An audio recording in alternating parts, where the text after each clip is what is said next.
يا صاحب الزمان. This Sufyani, he's a man. He's a figure, he's a man. But behind him is a great system. So it makes no difference. We still believe there's a whole system behind him. There's a whole power behind him. Al-Sufyani, in our traditions, is said to be a descendant of Abu Sufyan. That's why they call him Al-Sufyani. Obviously, his name is not Al-Sufyani. The names that the Ahlul Bayt use are symbolic names. Okay? So Al-Khurasani, Al-Yamani, Al-Sufyani, these are symbolic names. That won't be the man's name. Al-Sufyani is not his name. He is a descendant of Abu Sufyan. In other traditions, he's a descendant of Muawiyah.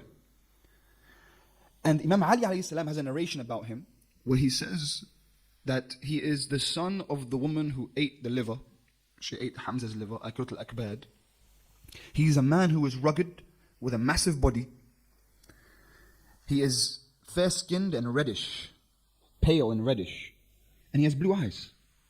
So don't think of an ISIS fighter when you think of Sufyani. He's more European. And the traditions point towards him actually having a Western education, coming from Western culture, and perhaps being brought up in the Western world, not in Syria. Okay, the Syria happens all at the end. What happens in Syria is all at the end. He is brought up in the West, or at the very least, he receives a Western education and he comes from Western culture.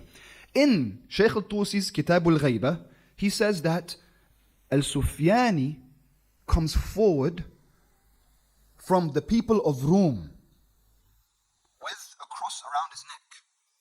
He wears the cross on his neck.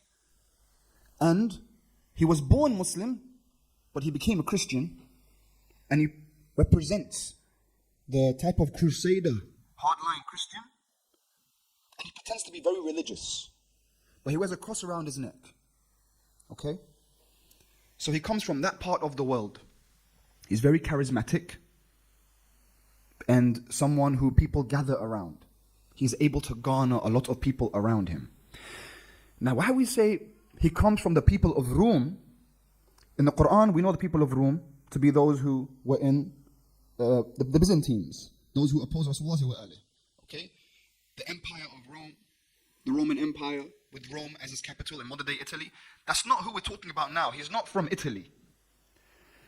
When we say the people of Rome, this is a power that we apply to when it comes to any power in the world, like the Roman Empire of that time, that was colonizing the world and trying to enslave the world with its power. The Roman Empire of that time, with Rome as its capital, it was running Germany, it was running modern-day Britain, it was running France. All these countries were under it. Now, after it's dismantled, obviously it went from Rome, the capital then became Constantinople.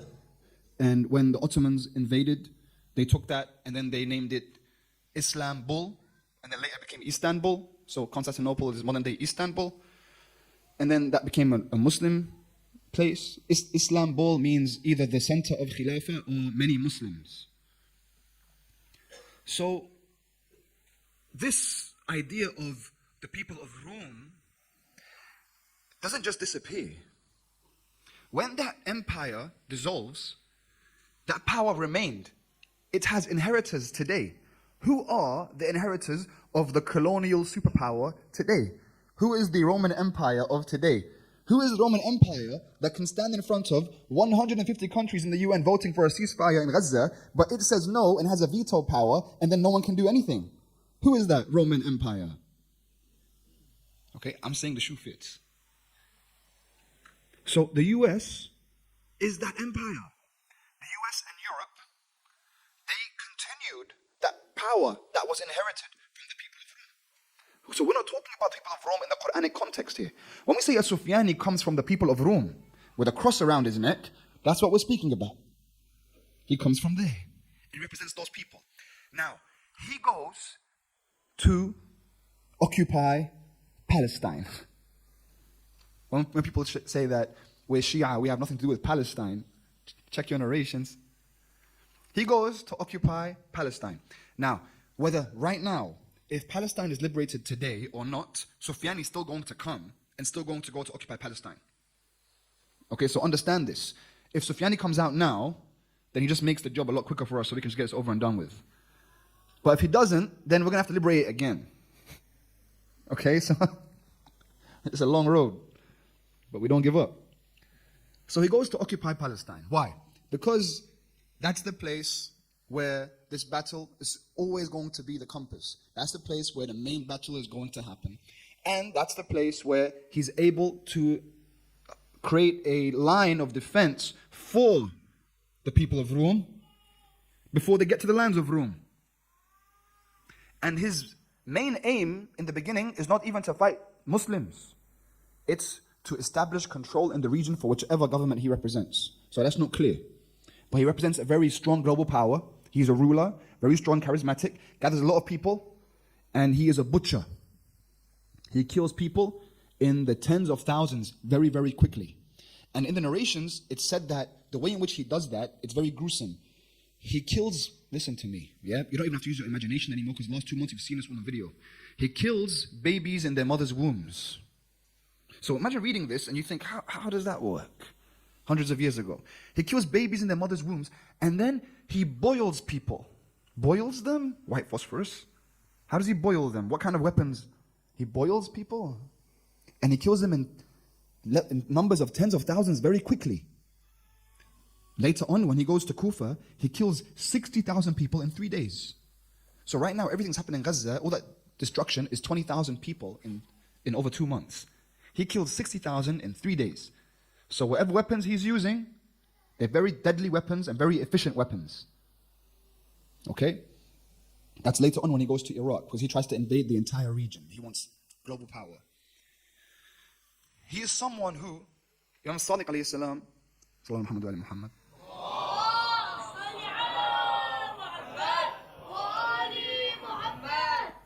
Imam Sadiq says that Abu Sufyan was the one who was fought against by Rasulullah wa alihi.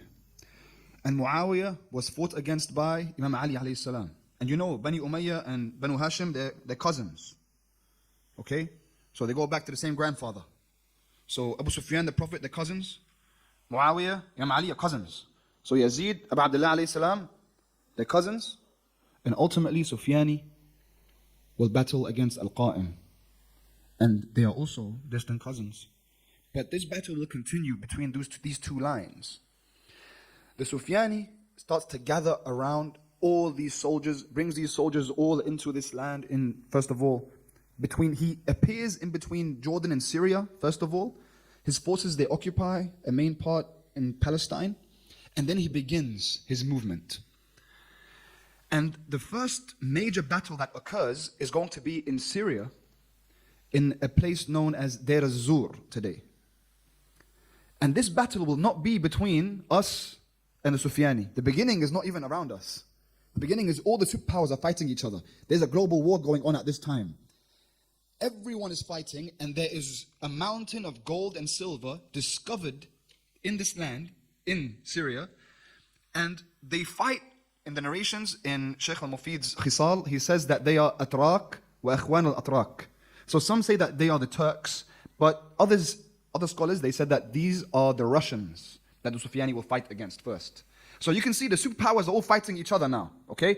Because they want that gold mountain, could be oil, it could actually be gold or silver reserves, Lord knows. But there is something that people want, and they're fighting over it. In that battle, 100,000 people die. And in that battle, another narration says that 9 of every 10 people are killed. That it's a gruesome battle. But Sufyani dominates very, very quickly. He's very rapid, very dominant. His army dominates everyone very, very quickly. He doesn't lose many warriors. He kills anyone that stands in his way. And he kills them in the most gruesome way. So no one can stand in his way. He's making his Baba Mama very, very proud. He's moving very fast. Now, Sufyani keeps moving.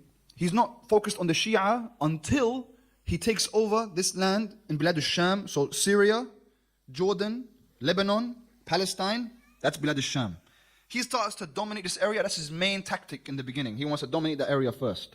That's his main tactic. Then he decides, okay, because he knows that there is a coming of Imam al-Mahdi. Now, Sufyani emerges in the month of Rajab. The prophecy of the Imam returning is in Muharram. Sufyani has 6 months to do everything he can do to squash any sort of rebellion or tamheed for the Imam. We already know that the time that the Imam reappears in is supposed to be a time where people are in despair, because there is famine, there is oppression, there is killing. We mentioned all those superpowers in our narrations. It says at this time 3 million people around the world will be killed. 3 million people, because they're all fighting each other. It's nothing to do with us. This is everyone's fighting each other over perhaps resources, and then 3 million of them are dead. There's a global war that's happening at the time. And Sufyani is trying to establish his dominance in this part of the world first. He has 6 months to do this before the Imam comes, and he wants to squash any sort of rebellion or people that are supposed to be supporting the Imam. Imam Sadiq alayhi salam is asked, what should we do if we see the Sufyani? And the Imam replies to the companion, he says, if you fear him, then you can hide. If you fear him, you can hide and you won't be blamed. Imagine, he's saying, if you fear him, but look the if, because that means there are some that don't fear him. So although we believe in there being despair and complete oppression, there's another side, there's a group of people that are not scared. And they're creating a resistance against Sufyani. Even though he is demolishing everyone in his way, they're finding a way to resist against al-Sufyani and his movement. Now Sufyani looks towards them. And so he says he has to go to Kufa, because Kufa is the capital. That's where Imam Ali alayhi salam governed from. That's where Imam Mahdi will govern from. He has to establish himself in Kufa. So he says Iraq. He must go to Iraq and conquer Iraq. أبا صالح يا أبا صالح